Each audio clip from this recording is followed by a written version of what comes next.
Nyongera okukwaniriza omulungi eyeekuumidde ku Kingdom TV n'enkwebaza emirimu gy'otuusizzaako engalo mawulire mu Luganda ng'okugakusomera nze Samari Kisakye. Ng'emyaka 5 gye tukubye emabega, Kampala abadde mu bwezigoolo kyadda ky'abakulembeze abajja nga bakulemberwa minisita wa Kampala Betty Olive Namisango Kamya bakolaganira wamu okuzza ekibuga Kampala ku ntikko nga mu kino bakwebuuzanga ku bannaabwe ababasingako era nga n'enjawukana z'ebyobufuzi bakuzisiba ku nkondo. Olwo nno balyoke batambuze ekibuga Kampala bukwako.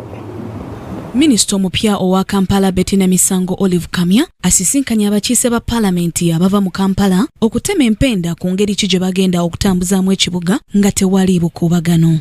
Minisita Betty Kamya ategeezezza nti batuuse ku nzikiriziganya n'ababaka bano okuteeka enjawukana zonna ku bbali basobole okuteeka essira ku nkulaakulana n'obuvunaanyizibwa obugasa buli muntu ssekinnoomu awatali kusosola. Mu babaka basisinkanye mulimu Muhammad Nsereko, Mubarak Munyagwa, Latif Sebagala ne Katolo Bwama. Twasisinkana ofisi ya Lord Mayor ne Division Councillors, ofisi ya Executive Director y'ebimu twamisinkana ne tiimu ye.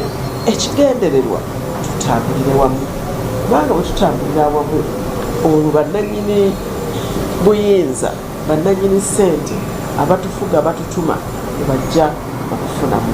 Mu nsisinkano eno ne minisita omubeezi avunaanyizibwa ku Kampala Capital City Authority Benny Namugwanya mwasinziiridde n'ategeeza nti mumalirivu okulaba ng'ekitongole ekiddukanya ekibuga Kampala kikola emirimu gyakyo mu bwerufu awatali kukontana kwonna mu bukulembeze awamu ne be bakulembera yadde nga waliwo enjawukana mu ndowooza z'ebyobufuzi. Nga tusisinkana ababaka ba Palamenti b'e Kampala kubadde kuzimba omusingi ogw'amaanyi kwe tugenda okutambuza emirimu gyaffe. Nga ba ministers mu nkola yaffe tulowooza tusobola okukola obulungi ennyo kasita tulanga tukolagana n'abantu bonna abali e Kampala. Era nange mbasuubiza naffe tujja kusobola okutambula nabo ate ekifo Kampala oba ekibuga Kampala tukifuule ekyeyagaza eri bannayuganda bonna mpozi n'abagenyi abatukyalira. Ababaka abeetabye mu lukuŋŋaana luno twogeddeko nabo era ne bategeeza nti beetegefu okukolera wamu n'obukulembeze obuliko era ng'ebinaabanga biganye bakwebuuzanganyako okusinga okwerumaaluma nga bwe gubadde mu bukulembeze obukadde obwa minisita Frank Tumwebaze. Twebaza okuba nti bazze gye tuli tweyama nti tujja kukolaganira wamu nga tewaliwo okulereŋŋana na kulumaŋŋana naye nga tukola ebintu ebizimba bannakampala n'ebizimba eggwanga lyaffe ng'ate bissa ekitiibwa mu bukulembeze bwonna okuviira ddala ku weerosi paka waggulu.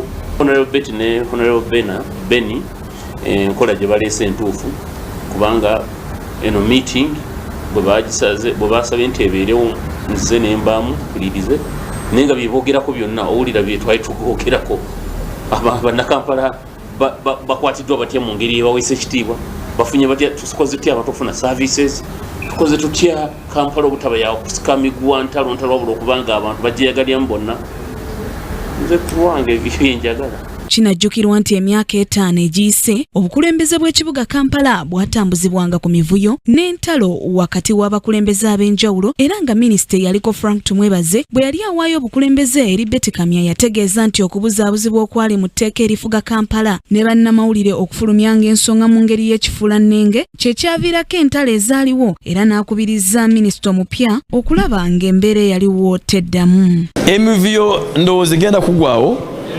Ndowooza yaliwo okulw'okuba obukulembeze obupya mu Kampala bwali butandikawo bwa pioneer. Lord Mayor yali mupya, KCC kyali kitongole kipya. Ndowooza baayiga kati bagenda kukwatira ddala ensonga za Kampala bazimbe Kampala. Kisakye Joan, Kingdom TV amalindirire. This is Kingdom TV.